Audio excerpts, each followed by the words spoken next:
Welcome back, everyone, to the Data Science Summer School. We're very happy to have you here again. If you've just come back from the linear algebra for data science course just an hour ago, but if you're new here, a very warm welcome to you as well. We're very delighted that you can join us for these sessions. Just to introduce, the summer school is organized by the Hertie School Data Science Lab with the generous support of Hertie School and the Schwartz Foundation. It brings together a series of theoretical and hands-on workshops led by experts working at the intersection of data science, public policy, and social impact. And for a little bit of housekeeping, everyone in the sessions has your microphone and video turned off, as we have quite a large audience here. So you can put your questions in the chat or in the Q&A here, and then I will try to answer them during whenever I can during one of the breaks in the sessions. And for today's sessions, it's about building AI agents and the foundational understandings of AI agents. And the course is basically designed for beginners. So you will learn basically the key concepts and intuitions behind these AI agents. So if you are already an advanced builder and you've already known the in and outs of how to build these things through relevant tools like N8Ns or Relevance, then yeah, feel free to drop out if you want to. Similar to the course that some of you might have already taken on Tuesday on Python programming. So this course will also take quite a different approach from the traditional AI agent course. So if you go on YouTube and you search for AI agent full course, and you can probably find already, I would say, hundreds to like thousands of courses already where you can learn how to build these tools and how to follow some people who build these tools step by steps. And so there's already a dime a dozen of these already available online. So I would like to take a different approach to this, which is rather than walking you through every little details of building an AI agent in a fixed order for the purpose that these instructors online have already been using, we focus more perhaps on how to learn effectively. Right? So how to use these modern tools like ChatGPT or Perplexity AI and other AI assistants to help guide your journey. Whenever you come across a problem on your own, you can solve these problems by thinking about it and by critical thinking and by critical doing, instead of you following me doing the exact same thing. But then when you come across your own problems, you cannot solve them because you already know the way that I do things on my own. And there are many different ways to build AI agents, and even for a single tool like N8N, which is probably the most popular tool for building AI agents nowadays. There are also so many different ways of designing it, their AI agent architecture, as well as how to frame the agents and how to create the agents that is effective for you, your cause. And so each of you will have a different purpose of learning, and each of you have a different way of learning as well, and how you think visually and how you think critically. And so it's much easier if you tailor the learning process to your own needs and your own way of learning, instead of following just a very fixed and set way of learning that is created by someone else online. And also very similarly, because if you also come from a different professions and experience and all walks of life, and some of you might be researchers, some of you are students, some of you are artists and policymakers, maybe analysts, or maybe you're an entrepreneur, maybe someone who owns a business and wants to learn a little bit how you can use this tools to automate some of their process to make your life a little bit easier. So each of you are maybe a curious learner. So coming with different reasons for learning these things. And so that's why this course is basically designed to help you to set your own goals on learning and doing these things, and then also build your own roadmaps on how to learn it properly and how to launch and create these things on your own. And then you can use these AI tools like ChatGPT to help you to have a personalized approach to learning.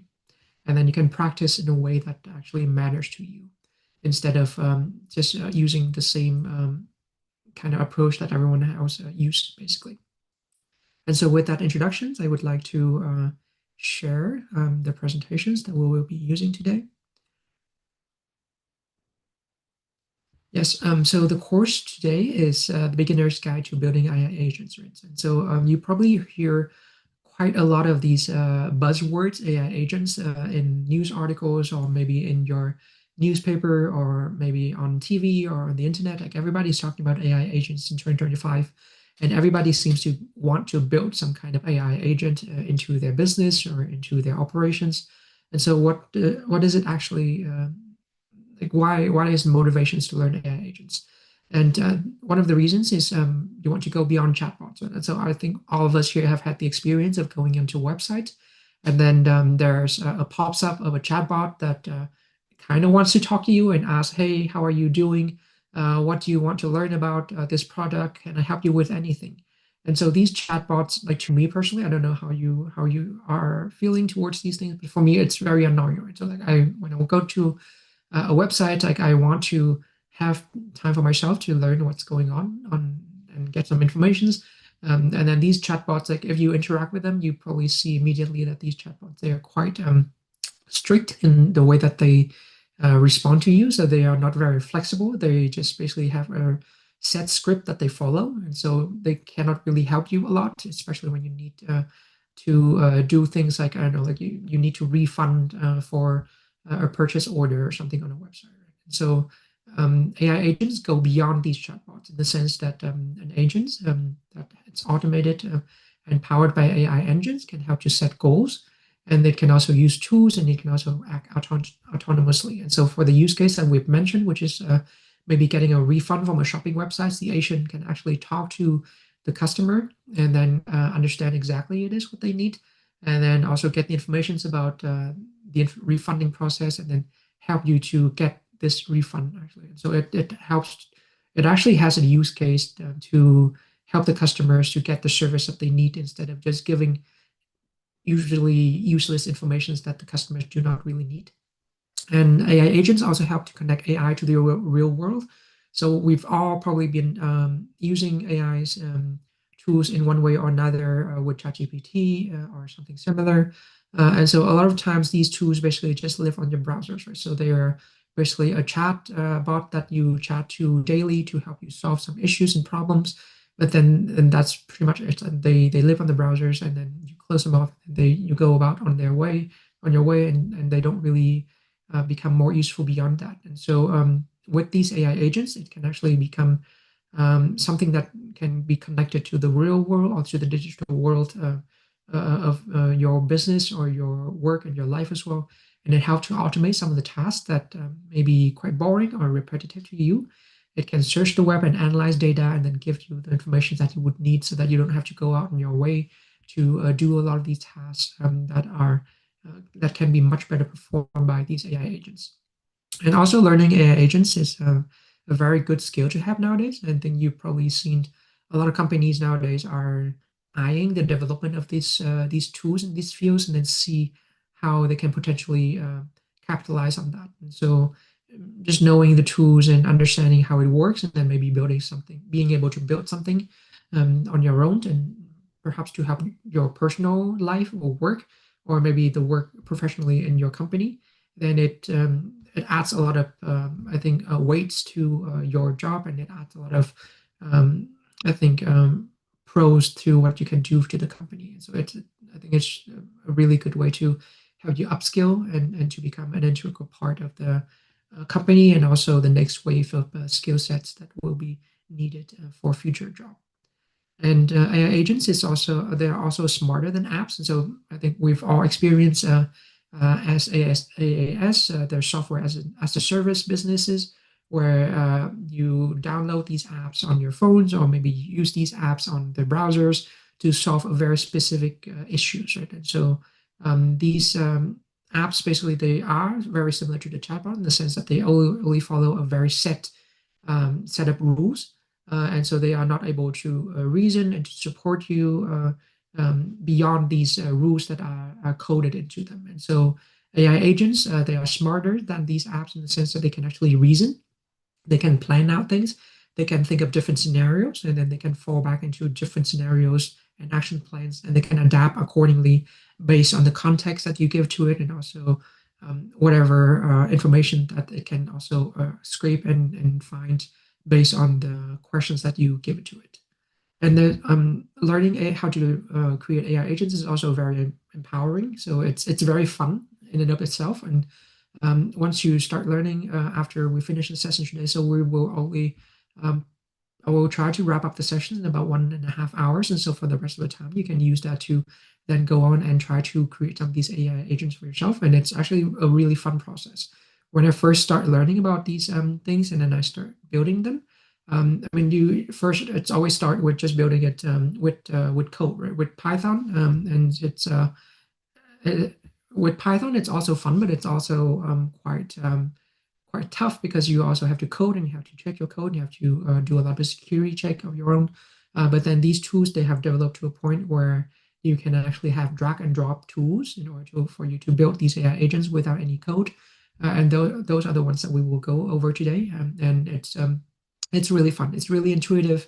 And even, I would say, even children's can now even build AI agents of their own as well, if they want to. And it's really a really fun way to integrate yourself into these AI economies and also think about ways that you can use these things for your own personal life and maybe even for your business and for your daily operations at work, or even to build a startup or a business, right? And I can also showcase a little bit later an example that we've had from one of our students who have built a very successful AI agents that are now already available on the market. And so I think with all these things, like you can see that there's a lot of benefits to learning AI agents, right? But then what is it exactly? So AI agents is a digital worker that can understand instructions and then execute tasks accordingly, right? So what it means is that an AI agent is a digital process that you give the instruction to. So these are basically prompts, like similar to the ones you give to ChatGPT. And then with these instructions, these models and these AI agents can then reason, think about the plan of actions, and then use the tools that are connected to them to execute these tasks accordingly based on what you need. A more elaborate explanation is that it's a digital process that starts to feel like an actual teammate, right? Doing the work together with us, because it has reasoning skill, as I mentioned earlier, because it's connected to an AI chatbot, like a large language model like ChatGPT or Cloud or Gemini. And so it can actually take the goal and the prompt that you give to it and then create reasons and create plans on how to achieve that goal. It also has memory, which means that it can maintain context throughout the task, and it can even through multiple tasks as well. So it learns from past mistakes. So if, for example, if you give it a task and then it executes the task for you, and then you say that, no, this is not exactly what I want to do something else, then it can learn from these past mistakes from not being able to perform the task to our needs, and then it can improve on that further. It also has tool access, which means that it can actually do things like move money around if you give access to it to your bank account, or you can actually email somebody if you give it access to your email account, or maybe order things for you. Right? So if you give it access to your Amazon account, for example. So the more you know about these AI agents, the more they can actually help and support you in your own work and life. It's not a total replacement of you as a person, because there's still some human in the loop that is still needed, especially if it's anything that is critical or anything that has anything to do with, I don't know, like someone externally, right? So you don't want to put these tools into production immediately where it talks to your clients or to your customers without knowing any potential downfall that it can have. And so you always need some kind of human in the loop, someone in there to check the answers or to check whatever it is that it outputs in order to make sure that it abides by your rules of governance, and to make sure that the tools works to your purpose. And so the AI agent works in the very same model that I mentioned in the Python sessions that we've attended, right? So this is basically a mental models that is very useful to think about whenever you think about computer science or AI or machine learning or deep learning. It's always a very simple process of input that is put into an algorithm, and then this algorithm performs a step-by-step transformations that then give the output that you desire. And so this is a very useful mental model whenever you think about these AI tools or these AI agents that you give it some kind of instructions and maybe data that you would like it to use, and then the algorithms, which are basically step-by-step instructions that you coded into the algorithms, transform these data, these instructions that you give to it into a format or an output that you desire. And so it's basically how most of these things work. And the algorithm can be very complicated and very complex, but at the end of the day, the whole process just works like this. So it's much easier to work with these things to know that they're not just black box and of magic that just happens, but they're actually simple algorithmic process that you can create commands for.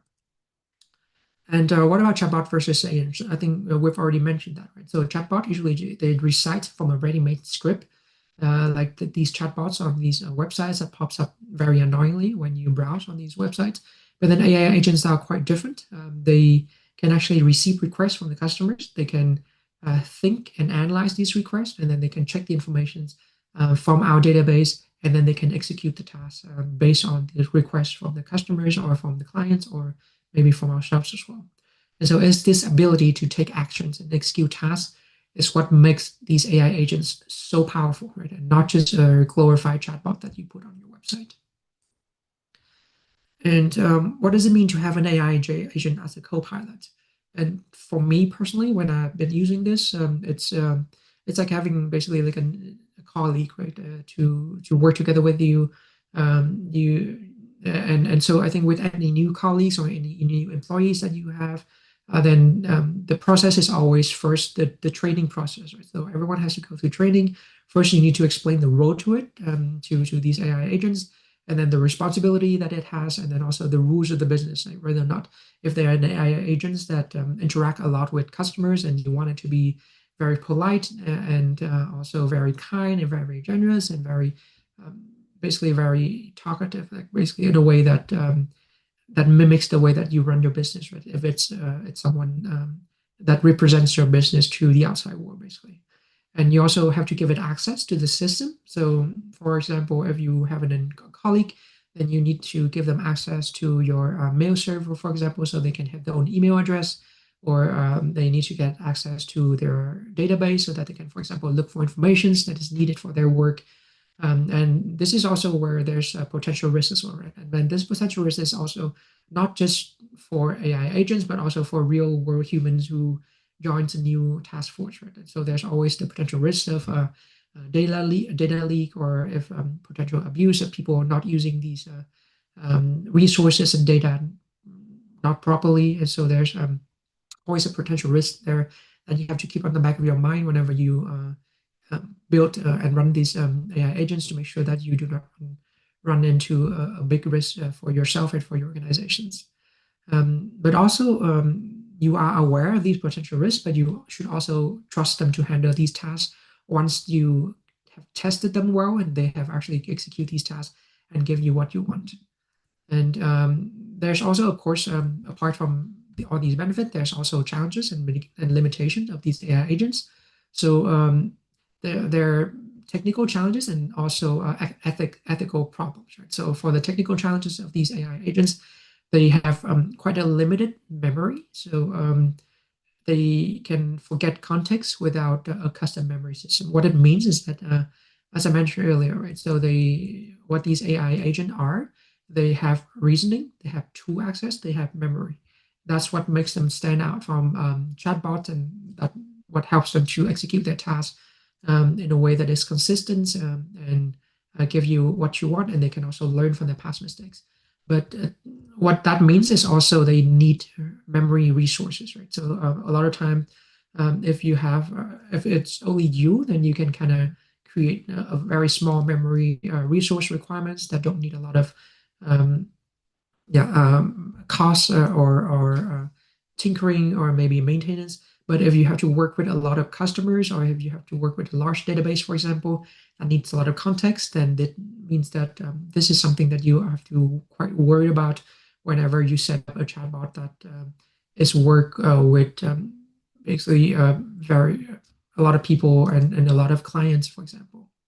And there's also the issues of inconsistent performance. So I mentioned earlier that working with these chatbots, that is AI agents, you can be a bit confident and you can trust them to create and perform for you. But at the same time, there's some issues of inconsistent performance, right? So it's sometimes these outputs, they are different from time to time whenever you give it different prompts, right? So these different prompts, they like, for example, when you talk to ChatGPT online, you will see that if you give it different prompts with only just minor changes, then you would get also sometimes very different answers that are might be vastly different from each other, right? And so this is something that I would recommend to keep track of, which is to make sure to test out these agent well, and maybe with a lot of different prompts that are similar to make sure that the performance it's good in the sense that they give you the output that are consistent and do not change too much based on the different prompts that you give to it. And another issue is tool integration as well, which is these two integrations is still quite fragile. As I mentioned earlier, so these AI agents are quite new, so they have already only been starting to become popular in the last 2 years or so. And so these two integrations are still very fragile in terms of how do you connect these tools to other services. And this connection is there's still quite a lot of error-prone issues that you can come across whenever you use a lot of different tools and integrate them into your AI agents. There's also the context length limits. This also links back to the limited memory issues, which is sometimes if you give it a lot of documentations, for example, in my organizations at the Hertie School, we have documentations for how to do travel properly, how to request travels, how to maybe request time off, or there's a lot of basically documentations in terms of process when you work for an organization on exactly it is that you can and cannot do in an organization, right? And so all these documentations basically are the memories and the histories that the chatbot and the AI agents can pull information from. And the more information and the more documentation that you give to it, the more that it struggles to give you exactly it is that you need. Right? So, for example, in my organizations, I think we have over maybe 50 different documentations related to different operations of the business. And so if you put all of these things into just one chatbot or one AI agents, you can understand that it's going to take a lot of resources, and then the AI agents will struggle quite a lot when they need to find the information. Right? And so what it means is that it's much easier and much better to actually create a lot of different AI agents for a very specific purpose instead of creating a huge giant AI agents that can do a lot of things, but then they cannot do a lot of these things very effectively. Instead, I think it's much easier to create smaller agents that have a very specific task and very small amount of data and documentations that can help you to solve a very specific problem in your business. There's also the hidden cost, which is if you add a lot of tools and a lot of APIs to the AI agents as well, then these can become very expensive very, very quickly, right? And so, for example, a very often used API is the OpenAI API, which gives you access to the large language model that OpenAI use, and then you can use the AI agents to query the large language model in order to give you the answer and maybe the reasoning, so that you can actually plan out your tools access, so the AI agent can execute the task. And so this, if you only have OpenAI API access, then the cost can be manageable. But if you have maybe thousands of customers to go in and then use the tool for you, then that's a lot of API costs, right?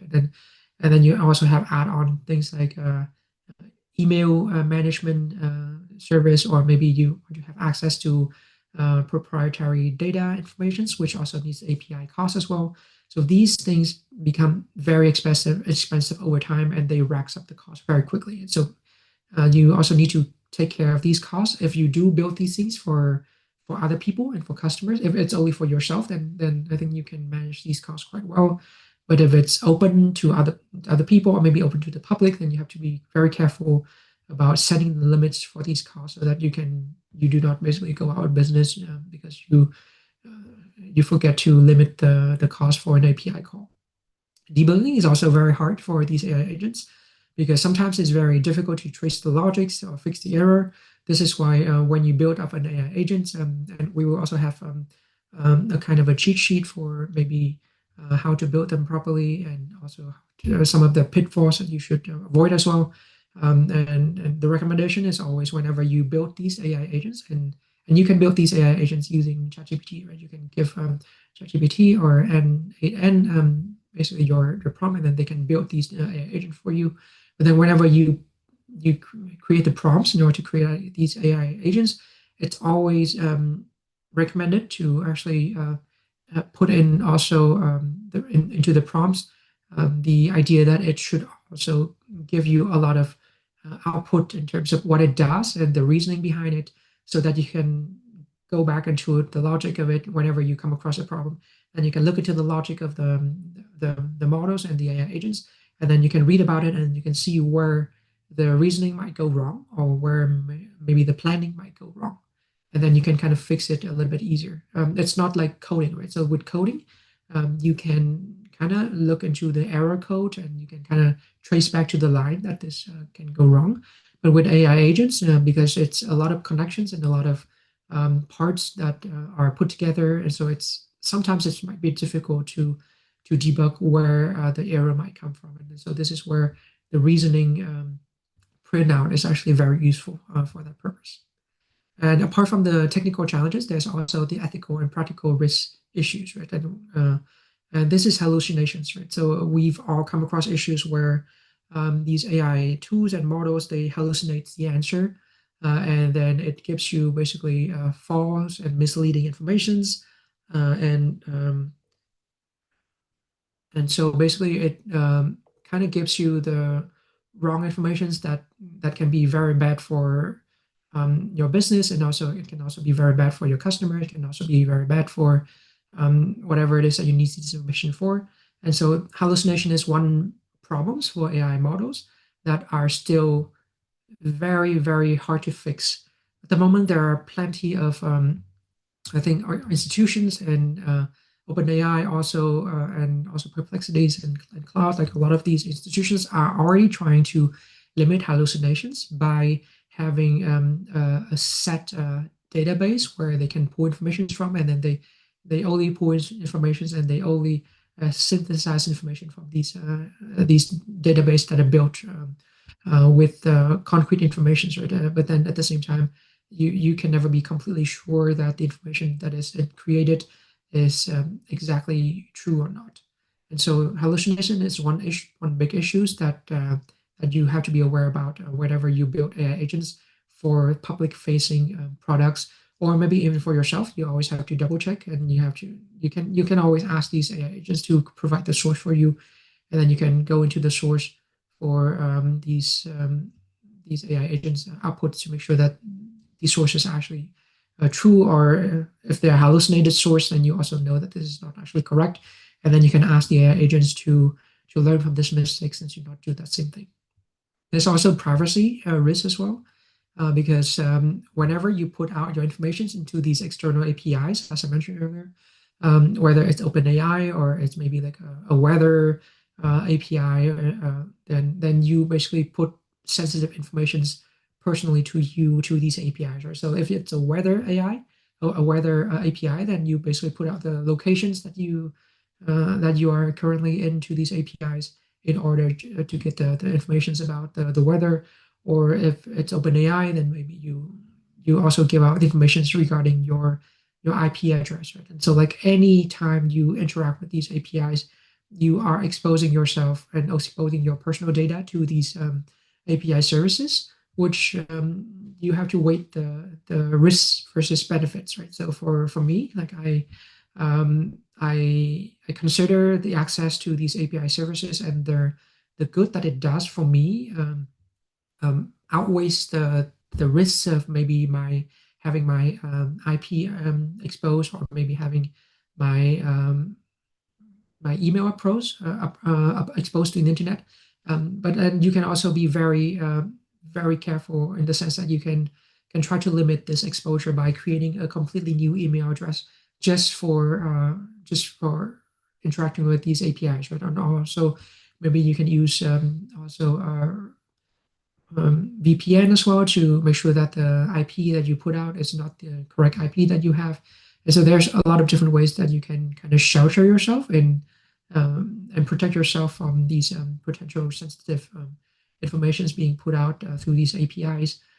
Even though these APIs they market themselves as very secure and very protected, but we've already seen plenty of times, like in the past, where all these services that advertise themselves as being secure, and then a few years later they get their database hacked, and then millions of data from customers being exposed on the internet. Right? And so I have personally been exposed and have my data stored on the internet before, and so I know the problems of this being the case. And so I have always have a very strict protocol now whenever I work on these things, which is I always use like a new email address that I use specifically for this purpose, and then I always use VPN, for example, to not expose myself to the internet, and I do not put out very personally revealing information out through these API. There's also a lack of transparency. It's quite hard to audit and explain the decisions making behind these AI agents, because a lot of times, as I mentioned earlier, these AI agents they use the large language model engines from maybe OpenAI or maybe from Gemini from Google, and then they create a reasoning path and a reasoning context that can then be used to feed you towards creating tasks for your agents.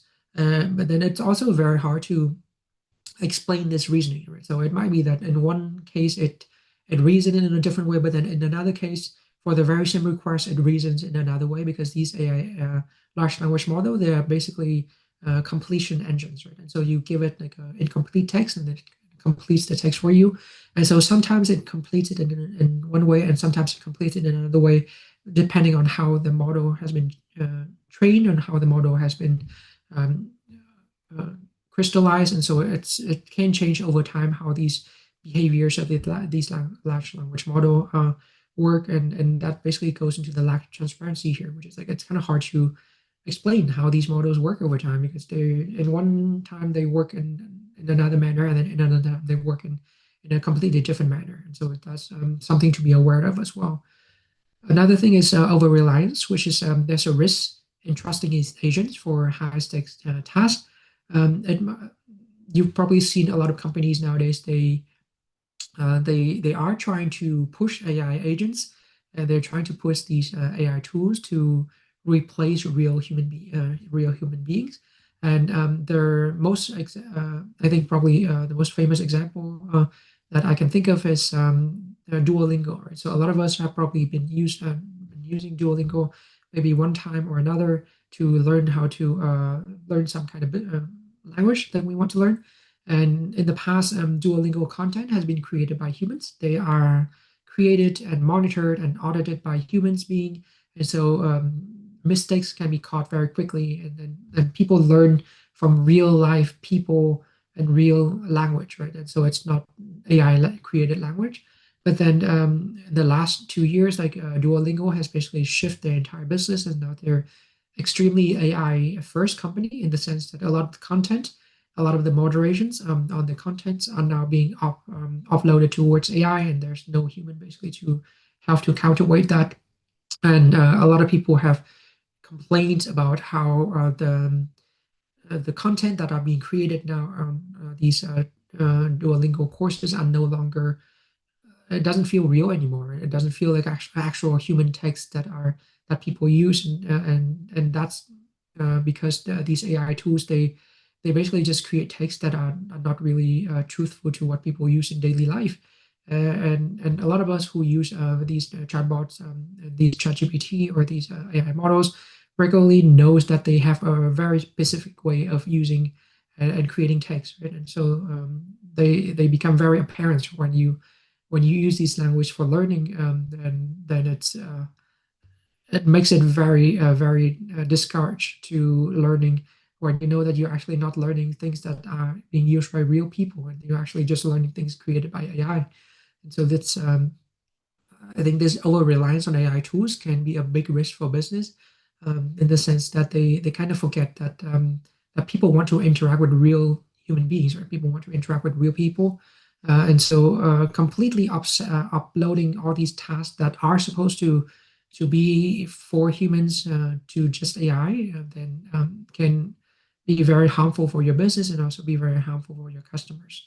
And you have to be very selective towards choosing what exactly it is that you want um, to upload these tasks for the AI are. Like there are certain tasks that are very good for automating with AI, but then there are certain tasks like maybe talking with our customers, or maybe supporting the customers with maybe an issues that you have with your business, and they need a real person to listen to. Then that might not be a good place to automate completely with AI.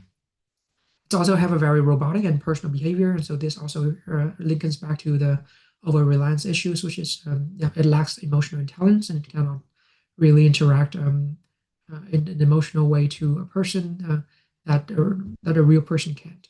It also has a lot of bias and fairness issues, and it's also reflected in the large language model training as well, right? So we've all heard about the issues of it. These large language model has a lot of maybe social bias that is integrated into it, mainly because a lot of the data that it's trained on, it's basically sorry, text that the model can scrape from the internet. And so a lot of these texts, there are places like Reddit or maybe chatbots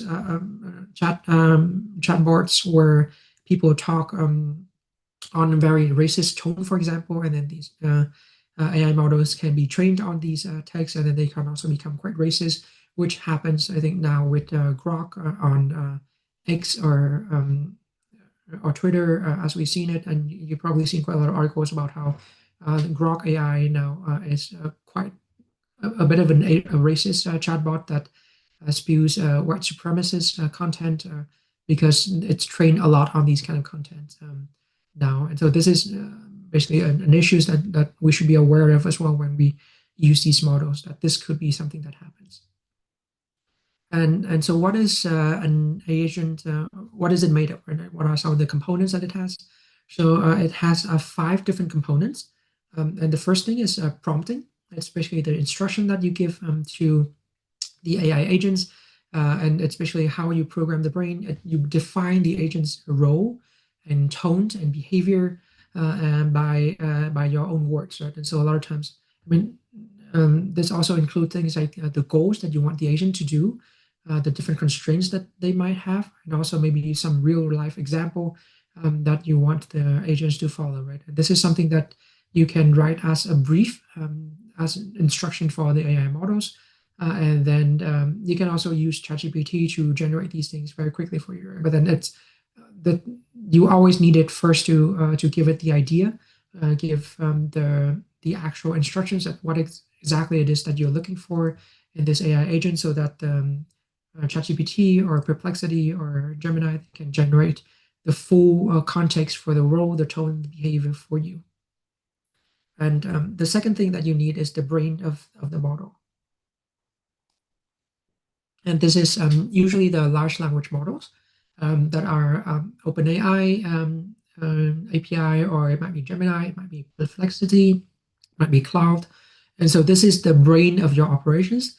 These large language model, it can think, it can reason, it can also handles natural language that you give to it, right? And also it can make decisions based on the prompts. It can powers these goal-directed behaviors.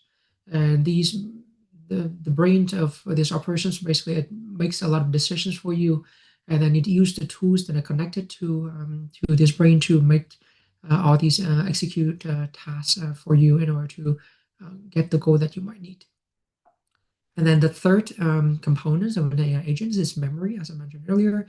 So there's short-term and long-term memory. So short-term, especially, it remembers what just happened, or that maybe one or two chat that you just have with it recently, or it can be a long-term memory, which is something that happens quite a long time ago. So maybe like a chat that you had with ChatGPT maybe half a month ago, but then it's stored in a database somewhere, and then it can also pull from this chat that you've had with it quite a long time ago in order to answer with the full context that you give it today. Or it might be a database of your own data. So, like for example, the case that I mentioned earlier is where for a company that has a lot of data, or maybe you have a lot of process, or maybe a lot of documentations, then you can also store those as long-term memories in a database so that the AI agents can pull from this database whenever it needs to look for any particular process that it needs to perform. And so either this is the short-term memory is keep in the in-memory context, which is basically like a very short, like a very small database of maybe recent chats that you have with it, and then maybe recent data that you've given it, or it's stored in a vector database, which is basically a database that stores long-term memory. And vector database, it sounds kind of fancy, but it's basically just a database that kind of transform all the information that you give it. It might be text data, maybe a PDF file that you have. That's a lot of text data, right? And also might be Excel files with a lot of information about your numbers and maybe your profit or your loss. And so all these words and all these numbers are then transformed into ones and zeros as vectors in that these machine language models, they can read and they can understand, and then they can make the connection between these ones and zeros in your model. And so this is the vectors that was mentioned in the linear algebra course that you've taken this morning, for example. And so that's why linear algebra was quite important in understanding, because it gives you basically the intuitions and the understanding behind all these AI agents and all these deep learning and machine learning, because all these things are basically vectors and matrices behind the scenes. Basically, they're all text or images or maybe numbers in your Excel files. They are all transformed into ones and zeros that are put together into a vector or a matrix, and then they're input into a database for your operations. And the fourth component is external knowledge. And so this is where this is the context that I mentioned earlier, right? So this is where you put in your company's data, like PDF or spreadsheet, or maybe a database that you have already. And so, for example, in our company, this would be processes for how our business operates. Maybe spreadsheet regarding maybe our costs of running, like salaries for people, or maybe the cost of operations for renting the Hertie school premise, or maybe the IT costs every year. What are some of the software subscription that we have? Or databases, things like our student data, right? So who are our students over the year in class of 2025, 2021, and maybe our clients and our customers, and maybe foundations that help to fund our projects, for example. So all these things, they can be context and knowledge that you can give to the AI agents so that they can use these knowledge to be better informed, and then they can better give you exactly it is that you need from it. And you would need to give access to internal documentations or maybe FAQs of your organizations. It might be that these they stand in a Google Drive, or maybe they stand in a SharePoint on Microsoft 365. And so you can give all these access to these AI models if you want to, right? And so they can give access to these informations and these documentation so that they can make better decisions. They can also give you the better results for the task that you give to it. And being able to make these agents domain aware and inform helps to drive the effectiveness of these AI agents, basically. And the last and final things, components of these AI agents is the tools, right? And these are the capacities that you give to it so that it can act beyond just being a chatbot. Right? So that you can give it the ability to search on the web, or maybe read a file, or maybe do some mathematical computations, or maybe call some APIs on the internet. Right? And so these tools gives the agent the power to interact with the world outside of its own little chatbot bubble that is within your chat window. And so you can give it access to the digital world and the physical world. Even if, for example, if you have a robot or maybe a fridge, for example, that can interact with the internet, then you can also have it interact with the fridge to understand, oh, hey, I'm running out of milk and I need to order milk, for example. So this is where you see a lot of these tools and actions. For example, if you have a Samsung fridge, they now have the options to become a smart fridge that can talk to an AI agent, and then they can order things for you when you start to run out of groceries, for example. So this is something that has actually become possible now with these AI agents interacting with smart Internet of Things in the physical world.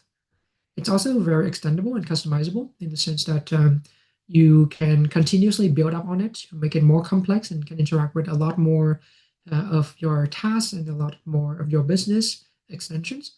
But my recommendation is always to build small first, right? And then you gradually build it up as you go. But then it's always I would always I recommend building small instead of very complex because that's just more errors and more things to worry about. Whereas if you're building a very small AI agents for a very specific purpose, then you can tailor it very easily, and then you can connect all these AI agents together to create a big schema where it can help you to solve a big problem in your business, right? But if you just have a giant AI agents, then when something breaks, it's very hard to fix because you don't know where the fix are, and because like all these things are connected together, it's very hard to also untangle the mess that how, of the connections and how these synergies might be the reason why this model breaks. And as I mentioned earlier, so the five components of an AI agent are prompts, the brain, which are the large language model, the memory, which are the database that you give it, and the external knowledge, which is the access to the external data that you have for your organizations or your own personal or data, right? And then the tools, which are basically accessible on the internet, so that you can perform operations for you. So what are the flow of how these agents works? And so this is a diagram that is quite popular use whenever people talk about how AI agent works. And so as you can see here at the center of the workflow, right, it's an AI agent. And then you give it memory where there's short-term and long-term memory. And then these AI agents can then receive instructions and then can start to plan out by reflecting, by criticizing itself, and also create a chain of thoughts, and also decompose the goals, which is basically means that you divide and conquer. As if you give it a big goal, right? Oh, create me a business that can give me $100 a month or something. Then it can break that goal down to okay, so what should be the business that is doable and everything is online, and then break it down to okay, so I define a business. The next step is looking into the research of this business online to see what are some of the successful models of the business or some other successful business that have been earning this amount of money. And then another goal is then once I've found out similar business, then I look into their business model and see what tools they use and what kind of services that they offer to the customers, and to create my own service, right? And so this is how these tools works, which is it receive the instructions and then it start to, from the memories that you give to it, start to plan out exactly how to perform this goal by breaking this goal down into smaller manageable tasks that then can be accessed using tools to create for you. So, and then, for example, with this goal to create a business, then it used the tools that is given access to it, like calendar, to look into your calendars and see, okay, what time of the day you can be dedicated to this business, and then kind of collect your calculator. Then you can have to calculate what is the cost of doing businesses, what is the profit of doing this business, how do you actually can be profitable, and can also create a code interpreter so that it can create maybe a full website for you, so that you can start to maybe find customers or maybe put it somewhere so people can know about it. It can also search for information about similar business, as I mentioned earlier. So like all these tools that are connected to the AI agents help it to perform the task that you give to it. And a simple workflow that I think about is you give it a prompt in natural language, like English or yeah, any other language that you're speaking, and then this prompt and this input is then given to the large language model, which is the brain of your operations. It reasons and then it starts to plan, and then it goes into the memory that you have given to it, or maybe the external knowledge.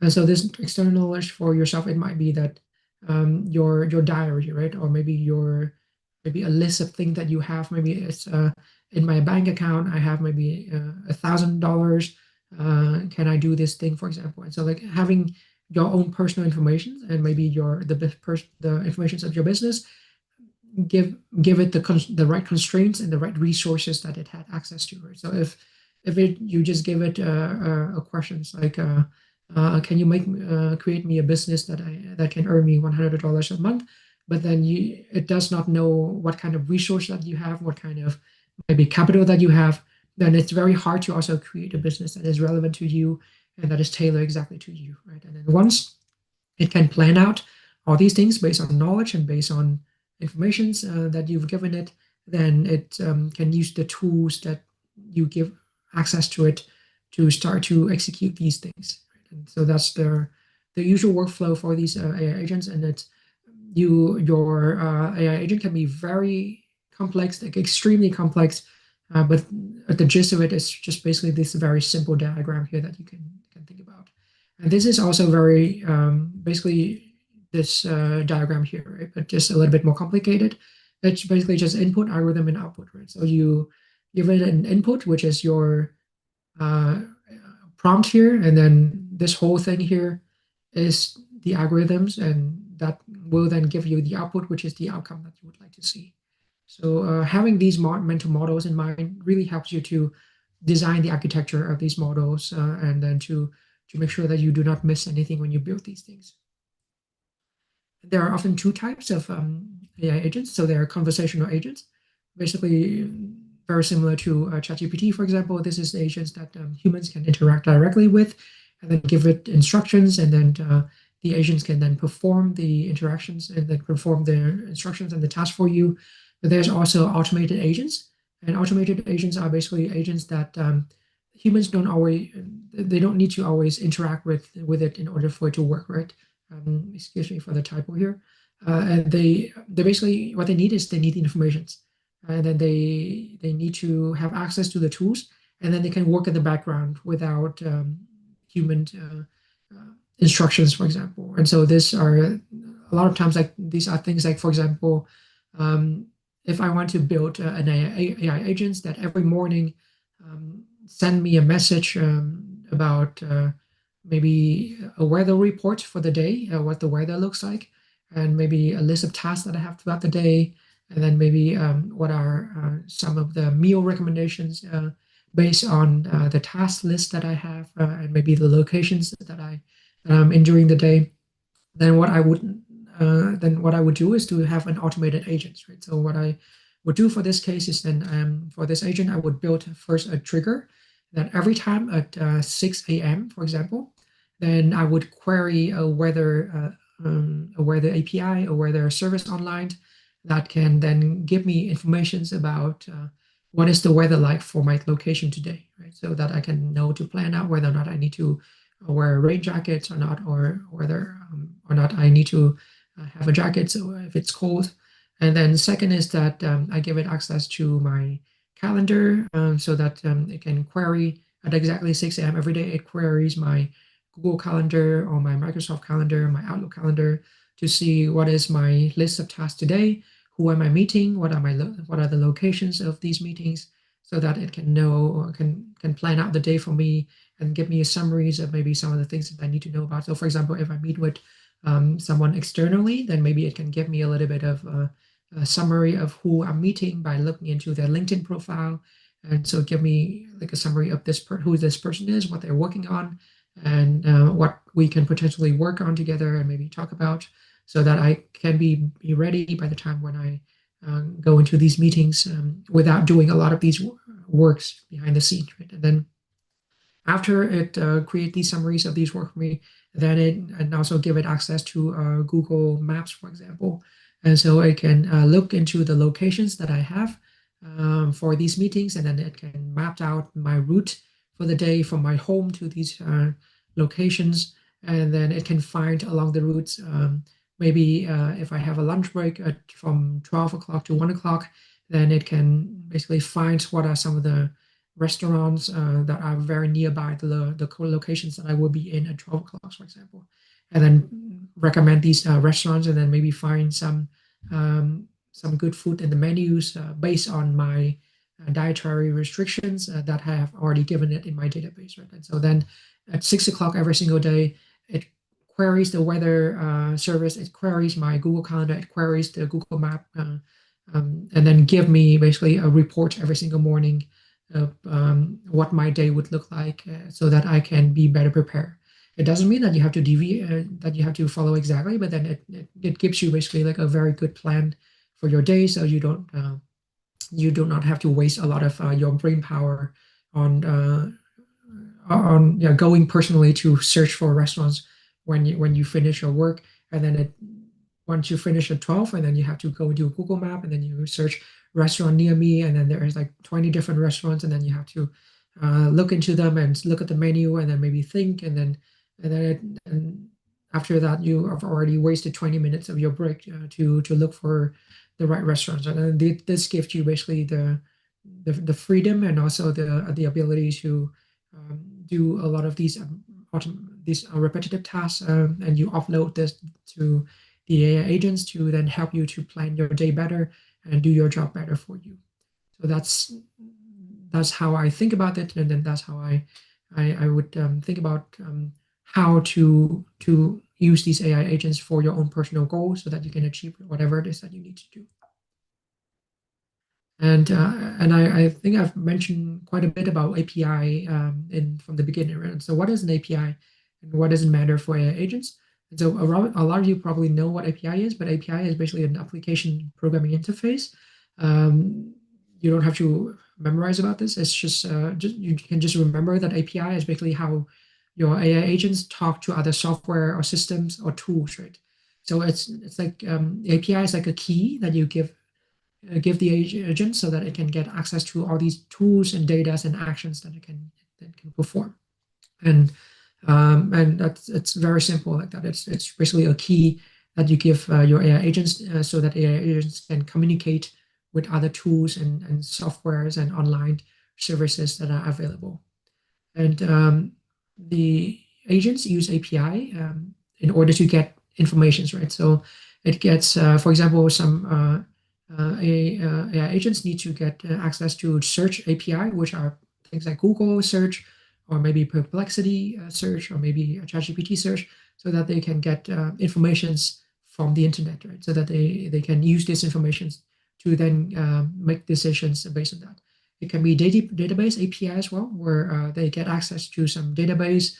So for example, in our case, it's so for example, my case, right? So it's like database for our company, for example, or it's calendar API, so that can actually create meetings or reminders or get informations about my daily tasks throughout the day.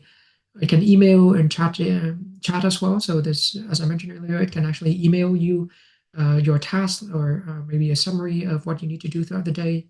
It can also get access to file API. So this is more for, yeah, if you have like a file about your personal preference, like your dietary restriction, or maybe what you prefer for food, or maybe if you want to create an agent for planning your travel trip, then maybe you want to create what kind of hotels or maybe Airbnb do I want to stay in? Like, what is my preference, right? Like, do I need a pool in my Airbnb? What kind of cost do I want? Like, can it be maybe less than 30 euros per day for each of these hotels or Airbnb? So like these are some of the requirements that you give to the AI agent so that it knows who you are, it knows what you need, and so it can actually perform the task better for you. There's also payment API.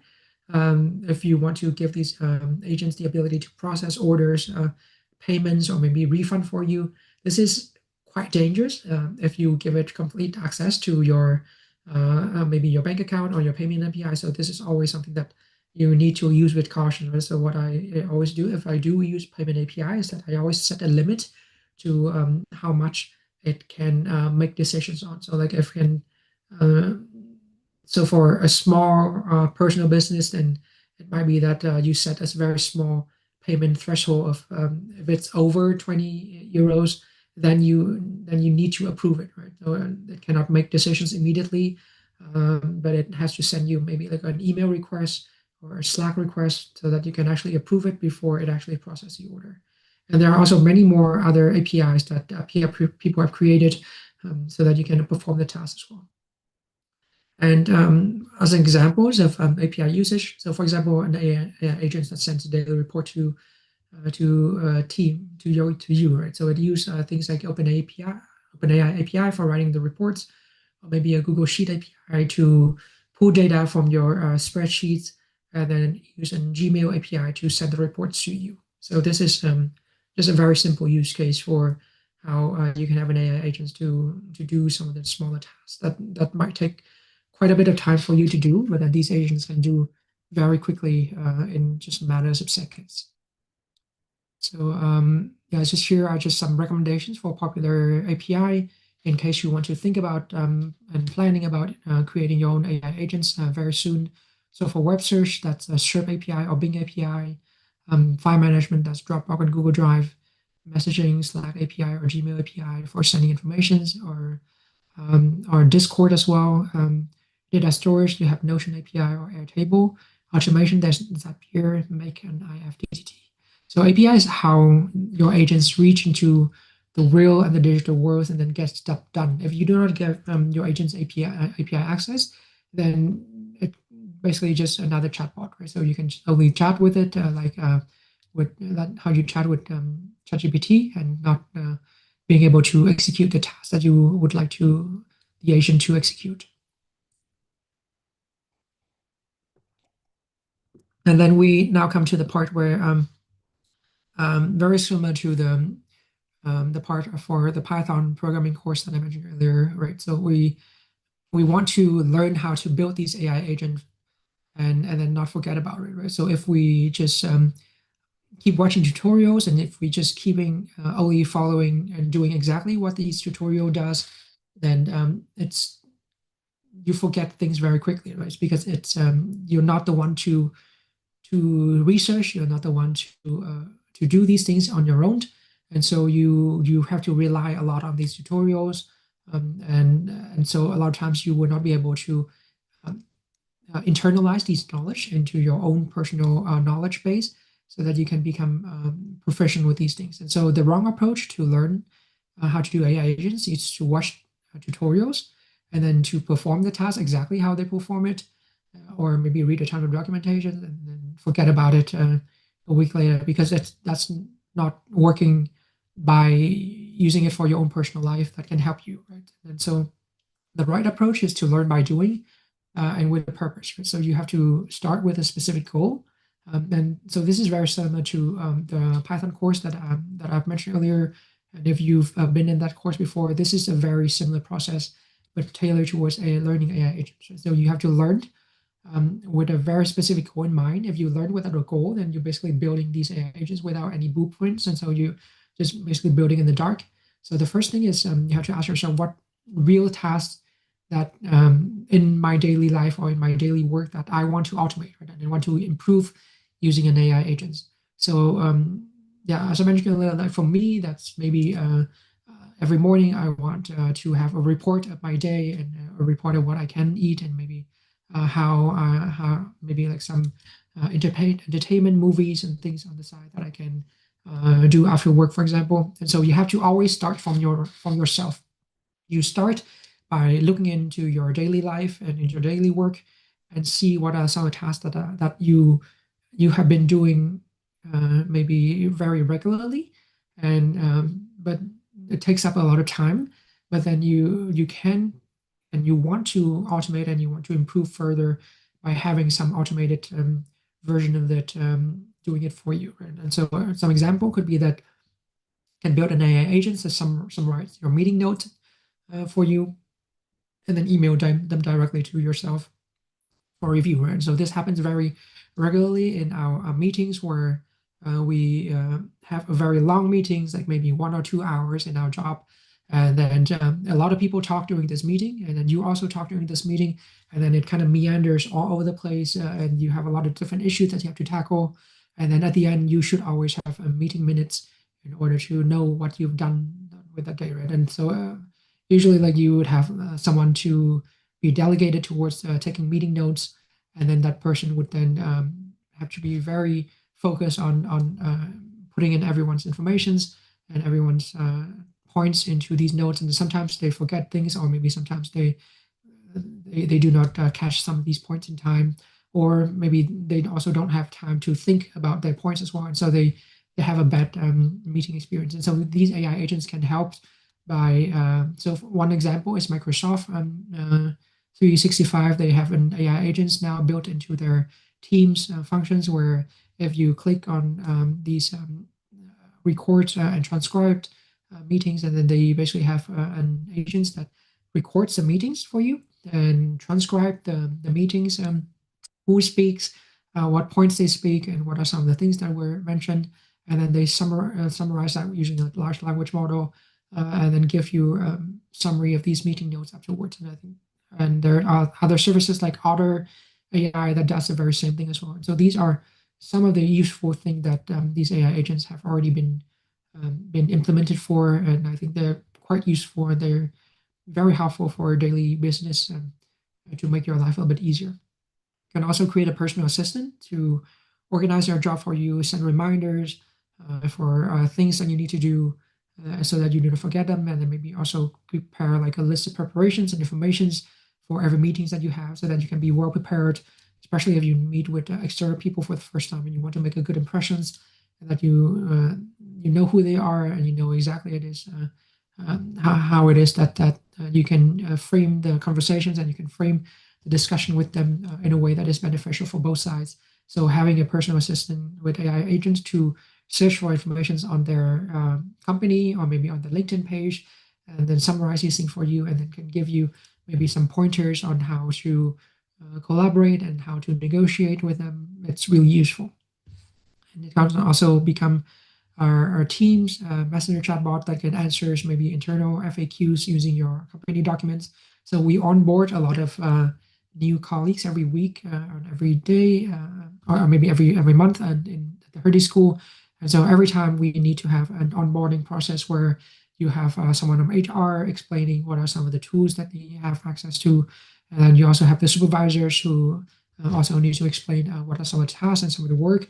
And so if you have maybe like Teams or maybe a Slack messenger chatbot that can help these new colleagues to query maybe internal documents, and so that they know how to do their job, or maybe how to access different processes, then it might be a bit easier for them, so that for them they can also be very empowered to do their job, right? So they do not need to maybe ask a lot of different people, and then they can be quite independent, and they can work with a job, and also that also helps a lot with building up the ability of the company to become self-sufficient over time as well, and not need a lot of resources, not a lot of manpower in order to support new colleagues to get them up to speed. And so these are, I think, very good use cases for these kind of AI agents. And this always comes from your own personal need or your company's need, right? So it does not, it's not that you can just watch a tutorial online. And I've watched, I think, over 10 hours of tutorials about AI agents in the last half a year when I started learning about these. And personally, I've never come across an AI agent tutorial that actually teach me something that I want to build, because most of the time they are focusing on things that are for them, or maybe something that is super general that does not meet my need at all. And so I watch these tutorials, and I cannot really build them. I built them, but then I don't really see the use of them, and so it's basically just a waste of time for me. And so that's why I actually recommend to start with your own task first. Do not go into the tutorials, but actually start from your own and view from yourself, like what is it exactly that you need, and the more personal and the more practical your needs and your task that you want to give the models is, the better it is. And the goal gives every line of code and every line of automations meaning, so that your AI agents can give you exactly it is that you need. And step 2 is the same as for Python, which is to create a smart roadmap to learn these things and to create these things. You don't learn randomly by watching just a tutorial online. You learn with directions, right? So you should have a quick plan on what are some of the things that you want this agent to do. And so this is a lot of this comes into the planning, right? So these AI chatbot, these AI models, they can do a lot of good work, but they cannot do these work if you do not have a good plan yourself. So the planning has to come from you. So what are some of the features that you want your agents to need? So what are some of the tools that you want the agents to have access to? What are some of the potential, do you want it to just have short memories to solve your problems quickly, or maybe some long memories so that you can give it maybe your own personal data or your company's data as well? And maybe think about some potential APIs that you can give to it, but you don't have to think too far with this, because a lot of the time ChatGPT or maybe Gemini can give you the recommendations. And then you can also think about what are some of the potential building blocks for your your your AI agent. So this would be the large language model that you want to use, the prompts that you want to use, or maybe the actions that you want the AI agents to perform. And these are some of the things that you can think about and maybe be quite I think, quite detailed oriented about, so that you can make sure that you get exactly this what you want. You can also research what other people have built. Maybe you can search on GitHub or Twitter, maybe YouTube demos, or maybe also the marketplace of these AI agents. A lot of times, sometimes the task that you need to perform, it's already been done by someone else. And so looking into existing marketplace can be a very good place to start. So maybe you can have something very similar, and then you can just copy that template. And then after that, you can fix a little bit here and there so that you can perform the task according exactly to your needs. And then you use tools, as I mentioned earlier, about Notebook LM or maybe Notions or even just a spreadsheet to collect example prompts and agent architectures that might fit with what you need. It's always recommended to stay organized whenever you learn something or whenever you want to do something as a project, so that you can actually look back to it later on and then know exactly this, or be reminded of like why you do this thing in the first place.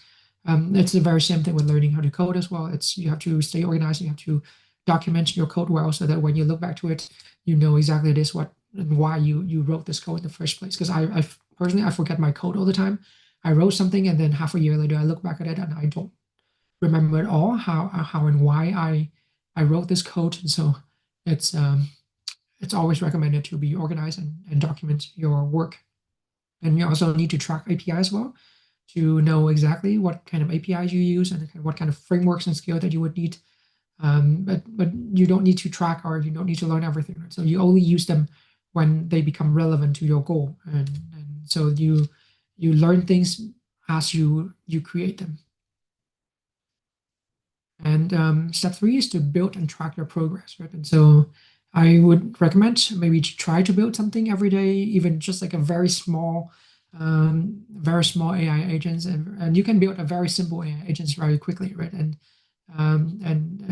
it can take like 5 minutes even to build like a very small AI agents, and then try it out different functionalities, right? So you maybe one day you create an AI agents that takes in screenshots or images, and then kind of try to look into the content in that screenshot and that image, and then try to give you something. Maybe it could be like an invoice that you want to keep track of, and so you screenshot that invoice, and then the AI agent can then put that into a spreadsheet, and then input that into your um, count or your budget tracking, for example. Or maybe another day you want to build an AI agent that can create videos for you, so you can try it out. YouTube as a career, so you can actually start with just you can automate and have an automated AI agents that every single day it scrapes information online on TikTok about what is the most popular uh, TikTok videos, and then it creates like a new topics, and then you use that topics to then generate videos using VO3, for example. So like you can build something every day, even no matter how small it is and how complex it is, so that you can get better and better every day, right? And so you build it, and then you also log your daily progress, what you built, what are some of the things that have failed, and what some of the things that might work, so that over time you can kind of have this repository of knowledge about how to build different things. Because like building different things with different data types with different needs gives you a lot of motivations and a lot of ideas about how to build things. And so this is how a lot of these AI business and AI entrepreneurs, they come into place because they build every single day, and they build, they build, and they build, and then they have these ideas, like they connect together, and then they can kind of see the needs of the market, and then they can kind of create something new, or maybe create something that the market might need to solve a particular issues. And so having this daily practice really helped to make you become more efficient. And you should save these useful prompts and links and snippets, and track these progress over time, so that you can stay motivated and see your progress over time.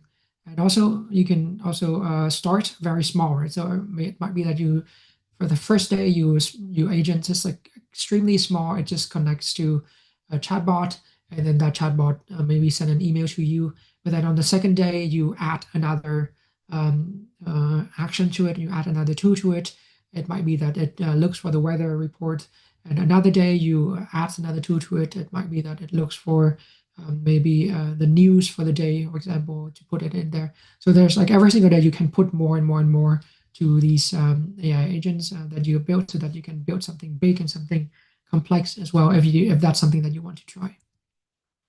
And next is yeah, you challenge yourself every day. So you, as I mentioned earlier, in step 3, you build every day, and then but then you should not build the very same thing every single day, right? There should be some kind of challenge in it, in the sense that you should challenge yourself by building something new every day, and something that's maybe something a little bit out of your comfort zones, and you can try out different functions of these tools, so that you can actually become more efficient, and you know exactly it is that you. So whenever there's a real need for any of these tools, and you can actually know how to use them proficiently. And you should test these agents on real tasks as well, and to make sure that it gives you the right answer, and what it is that you need. If it does not give you the right answer, then it's time to go back to learn how to debug them. You can also debug with the tools, or you can also debug with ChatGPT or things of this nature as well. And don't fear errors. Most of the time when you start out, and also this is also the same situation for me. Whenever I built like a new, try to build a new AI agent, the first execution always fails. Like it almost never works. And so every time something like this doesn't work, then it helps you to, okay, look into it and see what might be wrong.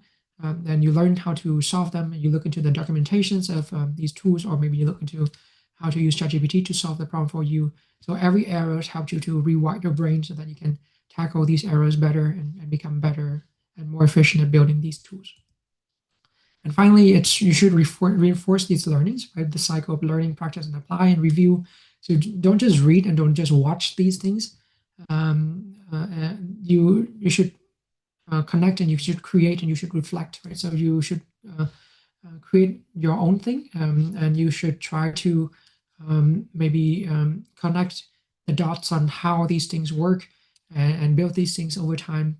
And then you reflect on how you built these things. How is it different from how you built it the day before? Because there are many different ways that you can build these AI models. There's just no one way at all. And so once you start to look into how other people build these things, you will see each person has a different way of doing things, and each person has a different way of organizing their different components of their chatbot. And so it's only you that's the one who knows exactly how it is that is better for you. Some people like to maybe have all the agents architecture spread out like a very long line like this, so that they can see immediately what how these things work in actions. And some other people also just put these AI agents and what they do in boxes, right? So that they can see the operations and how, okay, so this AI agents look into the financial data, this AI agent look into the maybe the technical data. And so like there are different ways of organizing and doing things. And only by creating things yourself and reflecting on how you build it and what works for you, can you build your own system of how to create these things efficiently. And then you also should take time, a little bit of time, to ask if you have a new idea every day to build your AI agents, how does it relate to what you've already built, right? So is there any connections there? Is there something that I can build on top of what I've done before, or maybe I need to do something completely new? So that's by just thinking about what you built before, connecting it to something that you are thinking of building, then it can help you to reuse, and also maybe it fires up the synapses in your brain so that you can connect the dots on how these models and how these tool works. And you should also build a personal knowledge maps of these concepts. So it might be that you while you building these things, you gradually start to learn about all these concepts and these things, right? And then I would highly recommend also to put them into a knowledge map as well. It could be very simply like a Google Doc or maybe a Microsoft Word doc, where you can put into Notebook LM, or maybe you can put into your chatbot as well as a database so that you can use that to query things later on as well. So like always having a personal notes and a personal knowledge map helps a lot in reviewing things and to making sure that you know these things in and out. And um, also, if you can, and if you want to, I also recommend writing a weekly review or maybe a blog post on your progress. So this is something that helps a lot for you to crystallize your knowledge. So like I know that it's super time consuming to write a blog post, but it might be that you just want to write, like just jot down a line or two on what you've done this week, so that you have like a tracking of what exactly it is that you want that you have done. And so this also comes back to step 3, which is to track your progress, and also writing on the blog post and also gives yourself out there. Right? So it gives yourself out there, and it gets people to know about you, and then it also gives you some motivations to build things and to try it out things as well. And you can also teach others. Like it might be that in your company or maybe in your class, you can create like some kind of small workshops or tutorials so that you can explain your projects that you have built to your friends or your colleagues.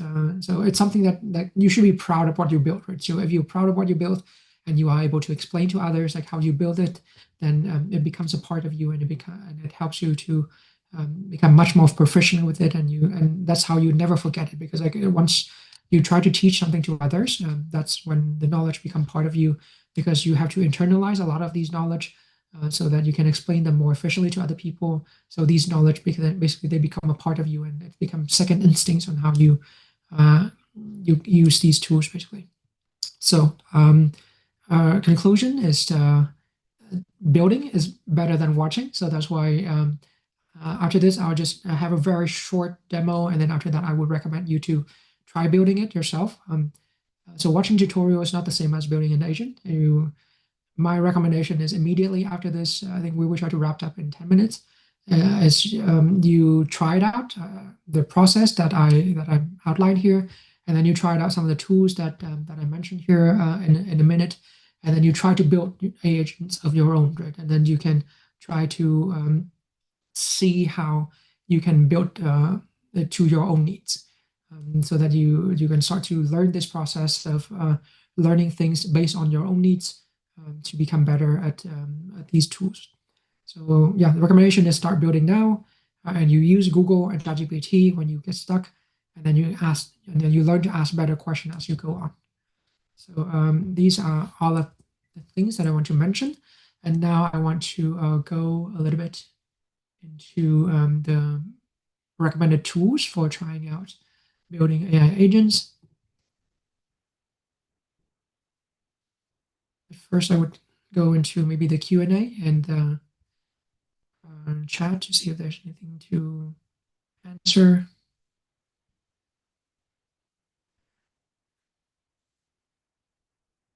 Yes, Rajashi. So AI agents and agentic AI, it's pretty much the same thing. So I don't think there's any difference. It's just basically the buzzwords to describe the very same thing. I think this happens a lot with the IT sectors and the Silicon Valley crowd, which is they try to create buzzwords to sell their products, and AI agents. It's a bit easier to remember, and then agentic AI. It's just another way to frame it so that they can kind of sell their products to investors and customers basically. So it's the very same thing. There's no difference at all. Is it possible to build AI agents without LLM? I would say you can build an agent, but it would not be an AI agent without LLM. So LLM, it's basically it's what drives the reasoning, and it's what drives the planning process of your agents, right? So you can build an autonomous agents, and that's agents is basically just help to execute tasks automatically for you. And this is something that has been existing since forever, right? So this is basically software the company sells all the time, which is, for example, our tax processing software. You put in your maybe your tax informations, or maybe your, I don't know, your investment portfolios informations, and then within that tax software, it's have like step-by-step instructions to process these tax informations, and then in an automated way, and then it gives you like what is the tax submissions form would look like for you. So you can build an autonomous agents without LLM, but then it would not be an AI agent because it does not use any AI components, and it executes the task autonomously, but it does not reason, it does not plan, it does not adapt. It follows a very strict and rigid rule of doing things. And Ida asked the questions.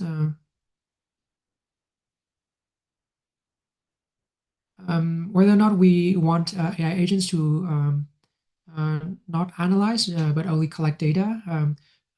So this is it really depends on your needs, right? So it really depends on your needs and the organizations that you work with, or maybe how sensitive your data is and how you want these AI agents to work.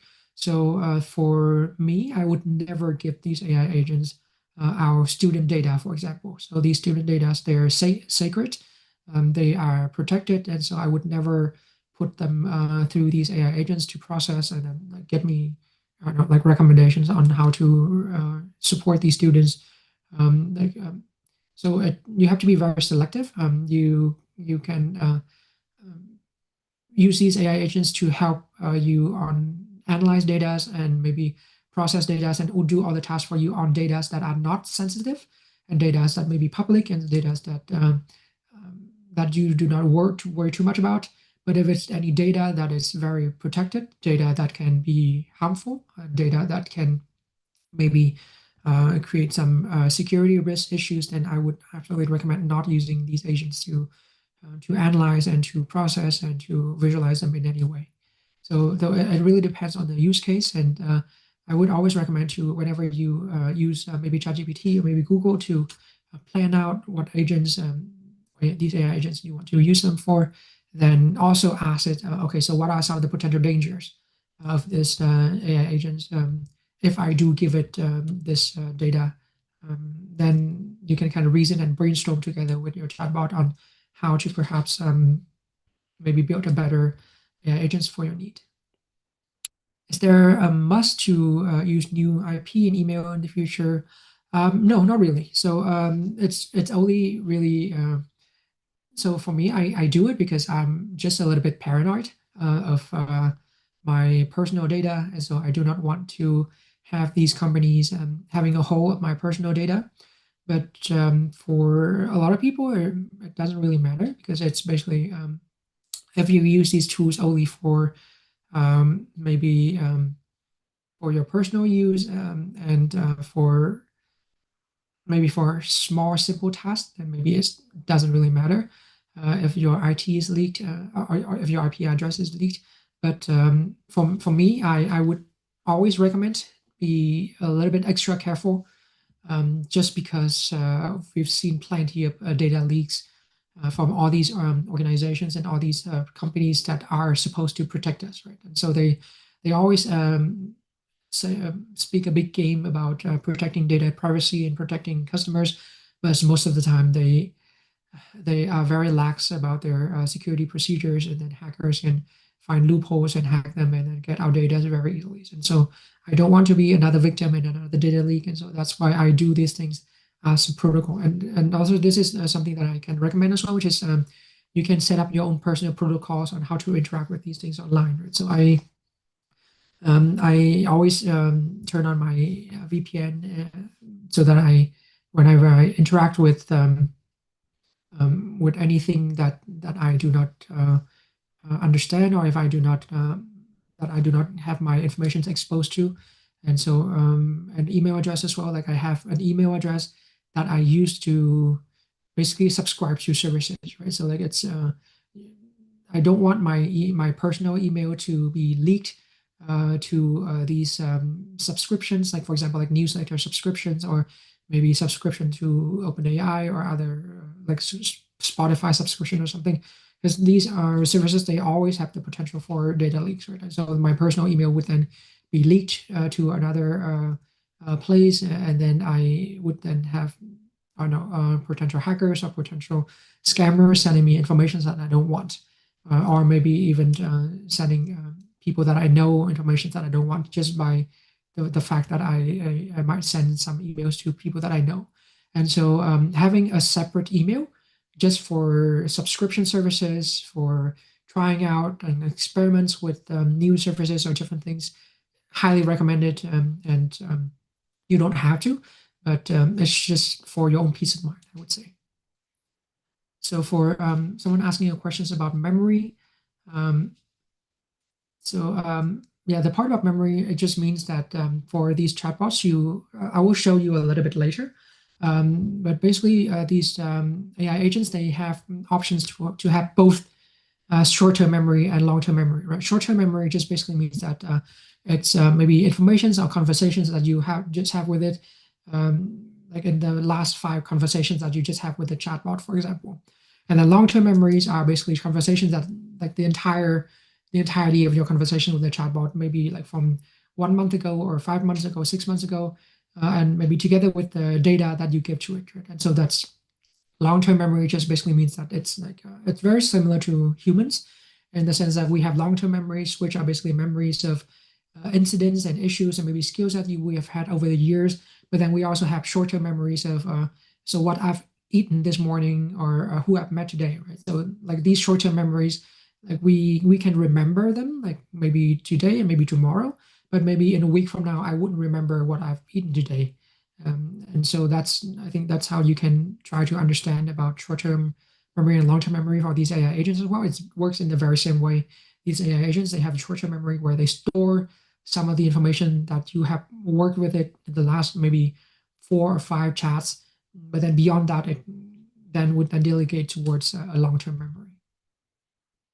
So for APIs, yeah, I will show you a little bit later some of the potential use for APIs as well and how you can use it, so that you can see how to use it. Yes, so we have quite a lot more questions, so I will try to answer them at the end of the sessions. So what I would do now is to maybe show you um, just some demo of how how you can potentially use and build these AI tools, and then you can then go on to build them on your own. And I would love to also see some of the potential tools that you have built. And please feel free to share them with us when we send you the summer school testimonial tomorrow. And I would love to see what you have built after today, actually. So this is the first tool that I want to showcase. This is relevance AI. So if you search for relevance AI, you can find this immediately. This is basically an automation tool that it helps you create an AI workflow for you. And you can try it for free now. And then sign in using your Google and email account. And then you can basically start to create an AI agent already. And it used to be that these AI agents on relevance, you have to be very detailed about, okay, I want an AI agent for this particular purpose. And so you have to be pick and choose, and you have to pick and choose, and you have to do very complex, detail-oriented tasks, which I will show a little bit later. Another tool that can help you to do that. But now they have changed their interface where you can now just describe exactly what it is that you need the agent to do, and then it will actually generate the agent for you. So it's actually super simple, and so that's why I don't want to have these workshops and these tutorials where I show you the step-by-steps on how to do these things. And then a month from now, you come back to these tools and it's just completely new, right? Because they change these tools, they improve and they change over time very quickly. And so every time you come back, it will be a new interface and it will be a new way of doing things. And so if you just watch the tutorial on how I do things, and then next month is just something completely different, then this the next 2 or 3 hours maybe that I spent to do the tutorial will then be wasted, and then you won't be able to use it for your personal need.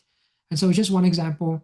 So now describe exactly what you need your agent to do, right? So this is why I told you in the beginning that it should always start from your personal needs, right? Like look into your daily life and look into your daily work, and think about it exactly this. What some of the tasks that you do regularly that you want to automate and maybe do faster. So I can get an example. So one thing that I do maybe semi-regularly is I helped and support an artist group in my home country in Vietnam, where I helped them to work with some of their artistic projects.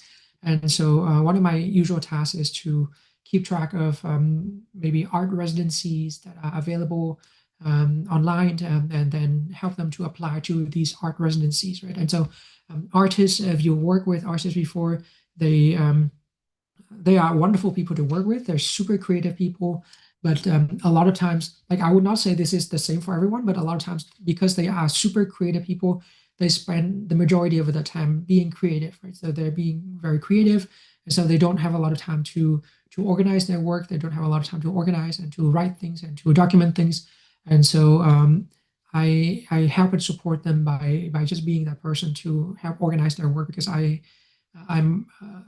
have a little bit more of a logical thinking, and so I help them to put the right resources to them so that they can use them to make better arts, basically. And so one of the tasks that I do regularly is to actually look into art residencies around the world, and then I try to match that art residencies with the artists that I work with. Right? And so it might be that it's an art residency about music. Then I try to match with an artist that works in music, and then I help them to basically develop these applications so that they can apply to these residencies and then maybe get some funding to work on their art projects. So it's a very time intensive process where you have to read about the art residencies, and you also have to try to see what is the requirements, and then you have to also look into the CVs or the profile of your artist, and then see so what are some of the potential match. Right? Then you have to also maybe help them to write the draft of the applications, and then refine it further before applying. And then every art residency is also it's very different, and they require different things as well. And so you have to tailor your portfolio and your CV differently as well. So maybe having an AI agent to help me to do this task would then save a lot of times where maybe perhaps an AI agents can then look at an art residency, look for the informations, and then look at the CV that I give to it, and then give me perhaps maybe some baseline on how we can develop the applications in the right directions. And so this is um, one example that I want to use for maybe a potential use case that we have. So maybe let's write down exactly this that we want. So we want to take the link for the art residency that I give you.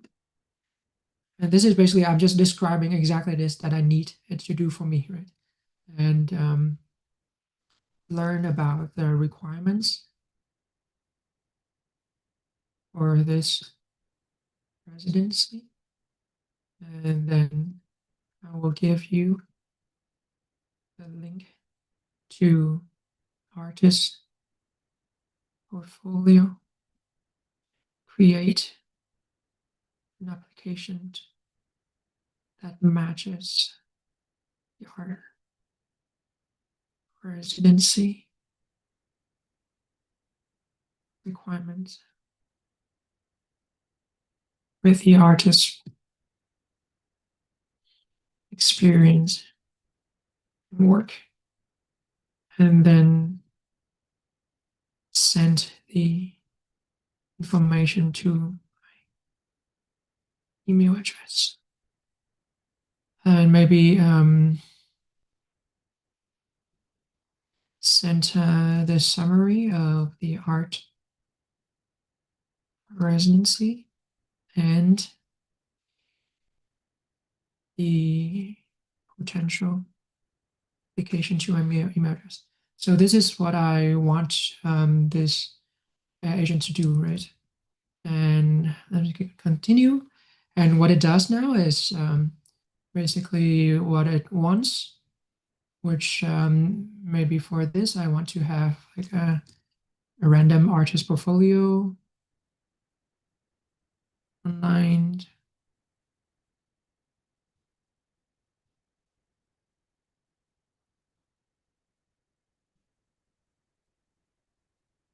Okay, not this one.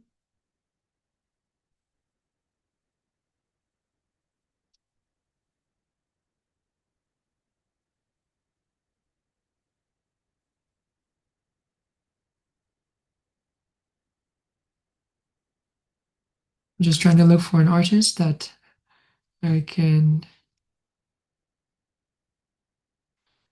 put here. Let's see, maybe this one.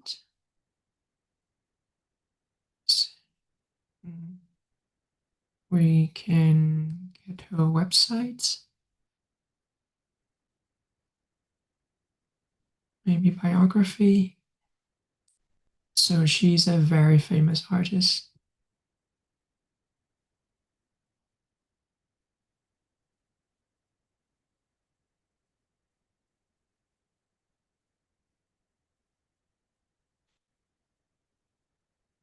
And I'm just going to import it.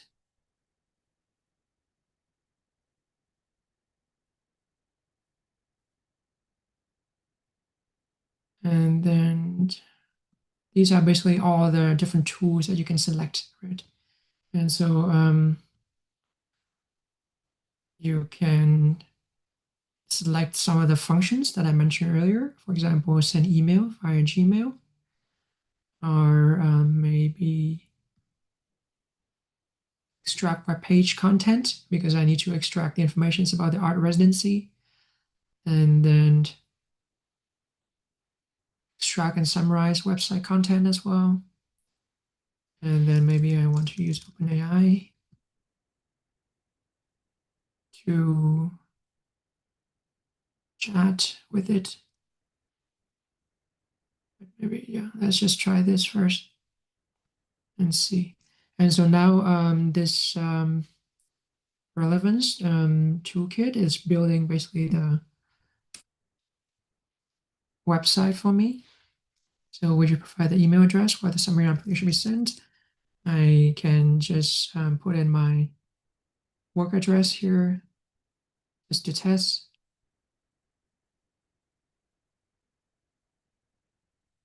Should the agent generate a draft applicant text or just a summary matching that text?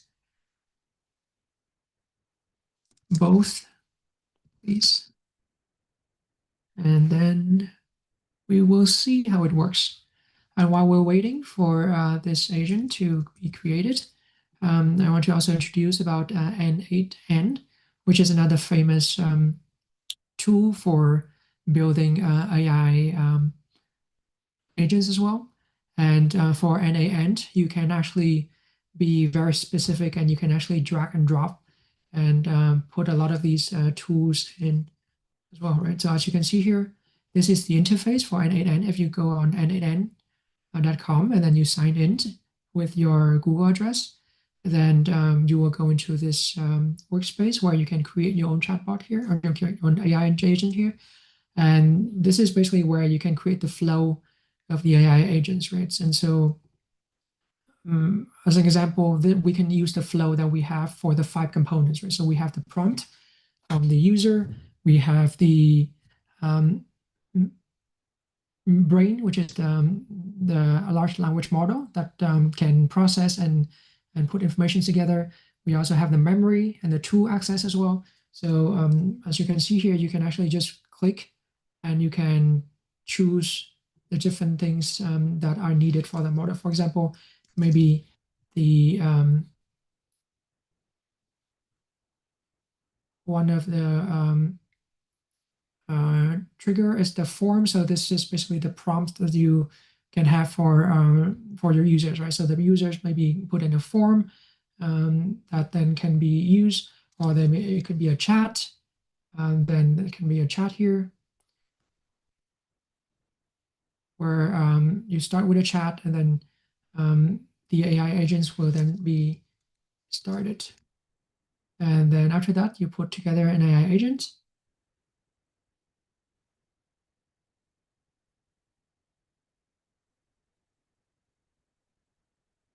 And then as you can see here, this AI agents have a chat model, a memory, and a tool, right? And then for the chat model, it's usually basically one of the language model. As you can see here, they have quite a large list of language model. Um, if you want to, you can use Google Gemini, which actually is free. If you go to Google AI Studio, because if you use OpenAI, then it's actually you have a fee that you have to pay, but then for Google AI Studio, it's actually free with limits. So you can actually, if you go to Google AI Studio, you can click here and you got an API key. I will not create an API key here because you can then copy it. But basically, if you click on create a API key, then you can use this API key to copy and then put into here. So for example, if I choose Google Chat Gemini, and I can basically create new credentials here and then put in the API key that I created on this Google AI Studio, right? And then after that, I have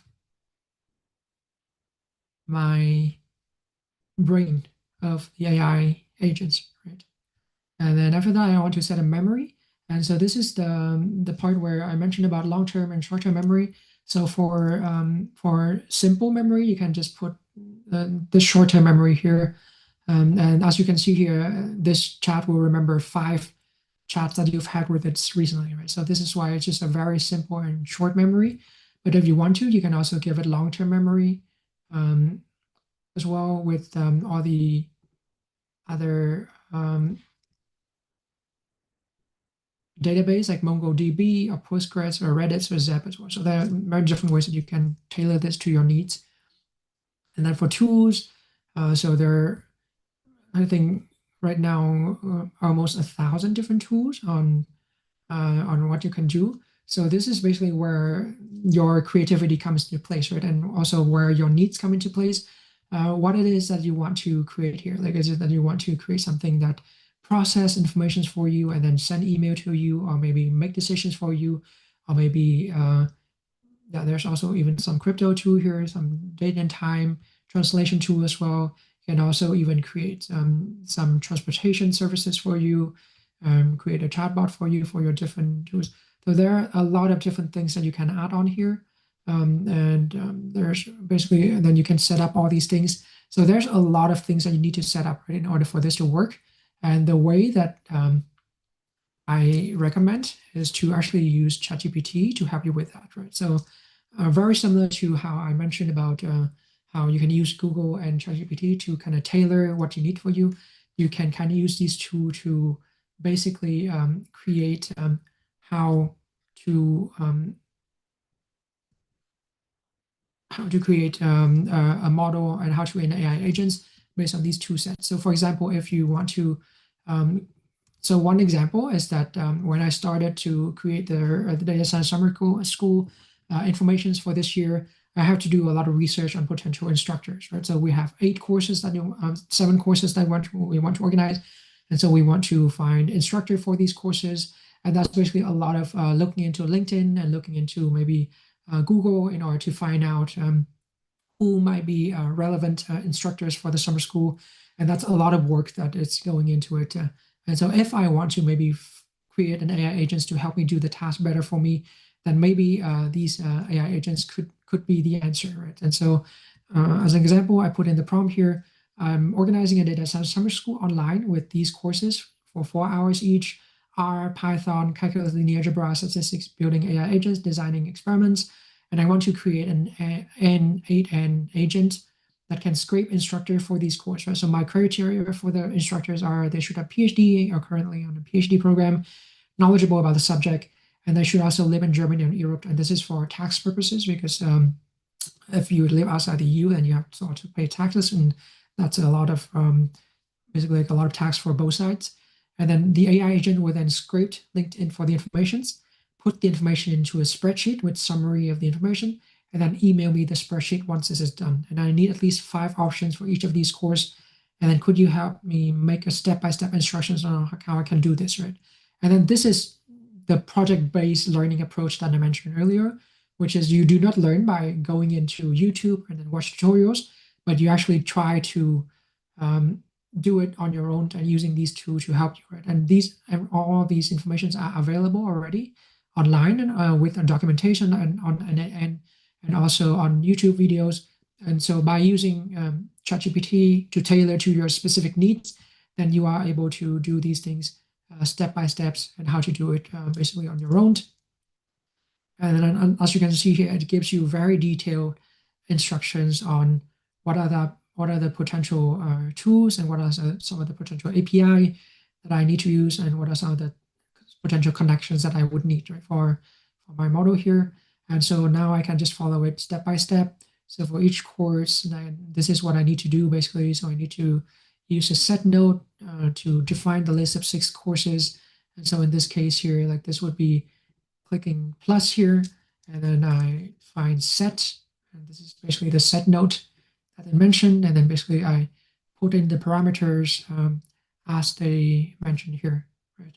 And then that's, as you can see here, you can go step by step through obvious steps that is mentioned here in order to create the workflow that you need, and then you can kind of start to execute the workflows in order to get exactly what it is that you need, right? And so this is very useful way to use ChatGPT to start learning about all these different tools.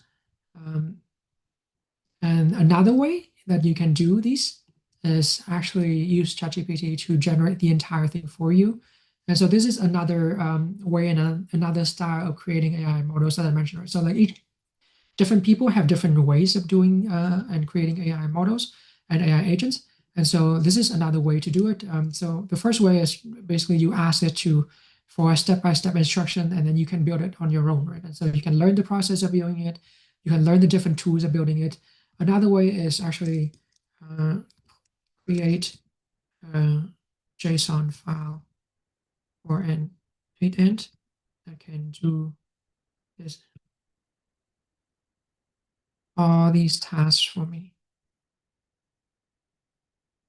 And then this is also where you can also put in some restriction as well, right? You can put in maybe additional information that you would like to have as well, so that it can actually generate these tasks for you and send the email, the final email to.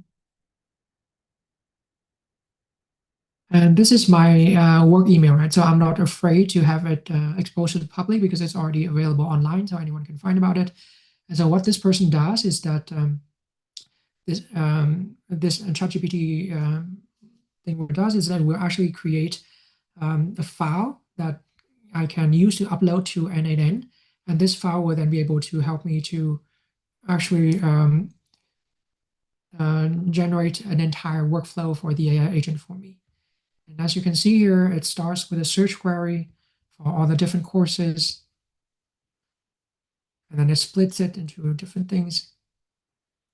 And then it used this Phantom Buster API to look into LinkedIn and then search for people online.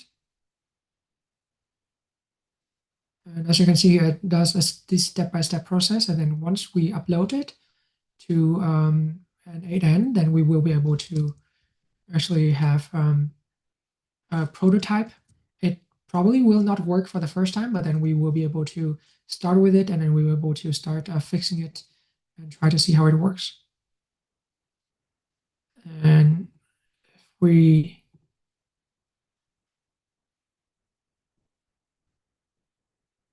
okay, it's still continuing.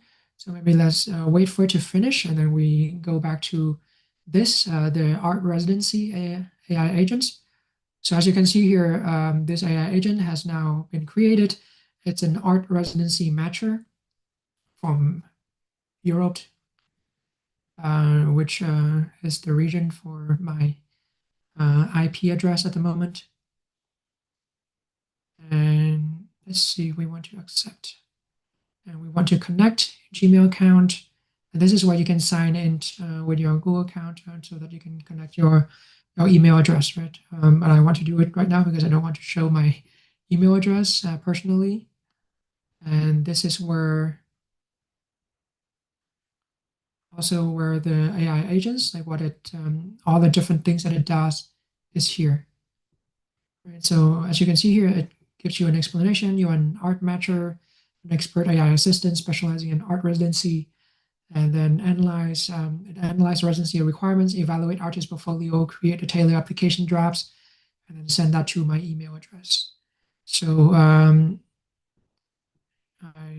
would not like to have it send an email now and just have these things. And this is where I want to add tools as well. So in order for it to generate applications draft, then it needs to have also an AI agent behind it, right? And so for this, I would like to add maybe LLM with OpenAI, and this is where I can put here. And then, so as you can see here, the steps that this AI agent will do is that it will extract and summarize website content that I give to it, analyze artist portfolio, and then it pays attention to artist, museum, past exhibition, education, achievement, and then it generates application draft using LLM, right? So as an example, I think we have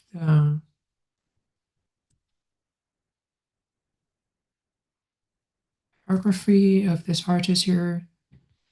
So the artist is this, and then maybe art residency. Let's see what's out there right now.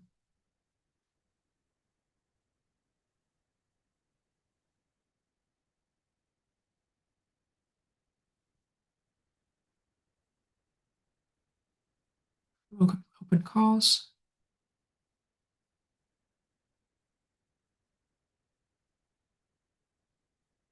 And let's see here. Okay, this one is also done. And then create a JSON file so I can download. And then it will basically put all of this into a JSON file that I can then download for me. We have a couple of residencies here. Let's maybe just use this one right at the top. And just put in here a residency, and then the artist, and then just put it in here in the chat. And then what it's doing right now, it will basically extract the information from the art residency, extract the information from the artist that I put to it, and then it will see the requirements, the eligibility, durations, benefits, and look into the artist, past exhibitions, education achievements, and then create applications based on the requirements of this residencies, and then send me basically the email address. But I think I've already pulled out that part, and so I think you will not be able to send that to me. So as you can see here, these are basically like all the informations that it will put to me basically through these AI agents. And so now we are still waiting for this to create a JSON file.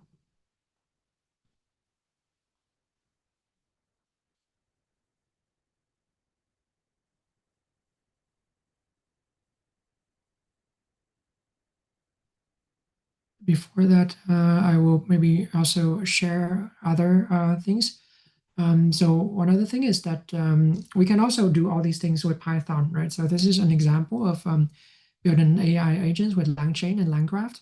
I will also share this with you as well in case you want to look into how to build this with with Python and with coding, and then I will have also detailed explanations on what each of these work.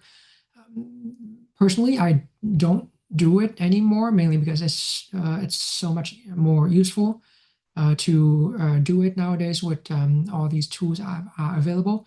You can use Python to learn to do it mainly for learning purposes, but I think for the most part, using these drag and drop tools is actually much more intuitive, and you don't have to spend too much time to also debug and to write code and to do things. So you can also use ChatGPT to write your code, but then it's another extra layers of complexity as well.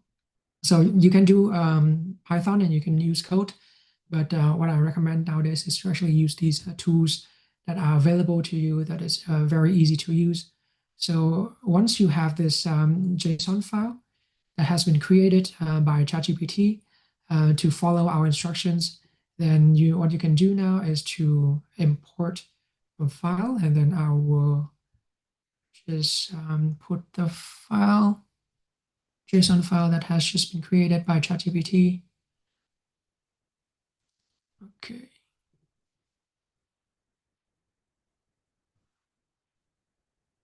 I import the wrong file. Yeah, okay, so this is just an example, right? So this is basically an AI workflow that has already been created completely by ChatGPT, right? Without us doing anything in between or going through all these steps. The main problem is a lot of times these things do not work right out of the box. So as you can see here, the set course that we did in the beginning is already here already, but some of these things are not connected, right? So because they're still validate with OpenAI, it's still not good. And so this is where we also need to put in our agents. And then this basically is lacking the agent part of this whole operations. And then you still need to put in your chat model, your memory, your tool, and then you connect all these tools to these AI agents basically so that it can handle all these asks that you ask, right? It filters the data and it creates a spreadsheet and then send the email to you. So this is basically the way that I think makes it easier to do, which is you ask ChatGPT to help you to generate maybe a template, and then you can help to go into that template and see what might be wrong and then start to fix it. But maybe for the first time when you use it, easiest is to actually start by ask ChatGPT to start with step-by-step instruction. So you can actually follow it and you can do it step by step. And so you can know the in and out of all these functionalities and these tools so that you can become more efficient with it. And so one example and one final thing that I want to show is perhaps an example of how this can be used to actually create businesses and startups. And so one of our MDS students, Benedict Stroba, he's one of our MDS students in now the very first cohorts of our school. Once he graduated, he's now studying his PhD in Princeton in the US. And recently he has been working on an AI agent called RIT. And his project together with his co-founder has now been accepted by Y Combinator. And so he's now a Y Combinator candidate. And Y Combinator, as you know, is basically the biggest startup accelerator in the US, and so it's and also I guess globally as well. They support AI or just startups in general by supporting with a structure way to start up with a business. They give them access to potential investors, and then maybe give them a good way to frame the business and to grow the business. And so Benedict, together with his team, recently start launching this AI agent called RIT. And the way that it does is that if you have something that you want to sell, for example, I have a lot of old things that I want to sell, right? And then usually what you do is that maybe you have to put on eBay, or if you go on maybe Facebook Market to maybe write descriptions and take photos and do all these things, and then contact with the buyers do all these things. So it's very complicated. So what this guy does is that they actually use basically AI agents to create an AI chatbot where the users can just send an image of the thing that they want to sell, and then the agent automatically take information from the image and then write description about what it is, the condition that is in, and then automatically push in a Facebook Market ad or an eBay ad, and then it finds and then it receives requests and emails and requests for from buyer, and then it basically do all the tasks that the usual sellers have to do when they want to sell to the secondhand market. It's a very clever idea, and I think this also comes from playing around with these AI agent tools regularly, right? And so you play with them regularly, and then you start to connect the dots, and you start to think of really good ideas on how to do these things more efficiently and how to make it better. I haven't talked to Benedict yet, but I think his ideas and also his team's ideas also come from his and their personal struggle of selling things online, right? I think like they probably started with oh, I sell things online, but then I it just takes so much effort. I want to automate it with AI agents, and so they start playing around with these AI agents, and then they see that it's actually possible to do so. And so now they have a business, and then they're actually accepted into Y Combinators, and hopefully will become the next great startups in the recycling scene. And so I think that's super inspirational on what you can do with these AI tools. And these are like you can actually build the very same thing with N8N, right? I probably will try to build something similar with N8N or maybe Relevance a little bit later to see like how far I can get in terms of like the processing of it. But it's absolutely doable in terms of what they're achieving here with the tool that they have. So I highly recommend everyone after the sessions to try it out the process that I mentioned and to go through the process of learning by on your own by starting with a goal for yourself, looking into your daily life, looking into your work, to see what it is that you can automate, what it is that you want to maybe make easier, and then start from there. And then you get better from there. You get, I think you can learn a lot by starting with yourself and creating a course, creating the learning path that is tailored to yourself on this way.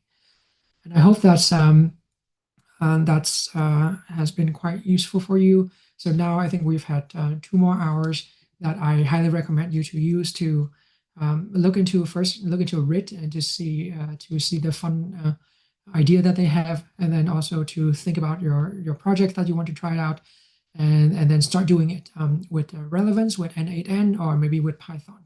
So all these things are possible now within your reach. And I think what's needed is just the extra push to actually sit down and to create.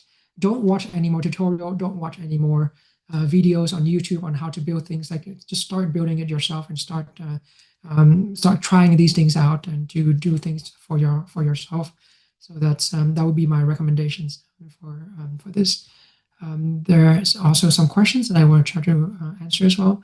Someone asked about my LinkedIn. Yes, I can also include that in the send out for the reminders for today's session. So you can also have a look if you want to. There's some questions there's some questions from Grace about using Relevance to access LinkedIn public profile.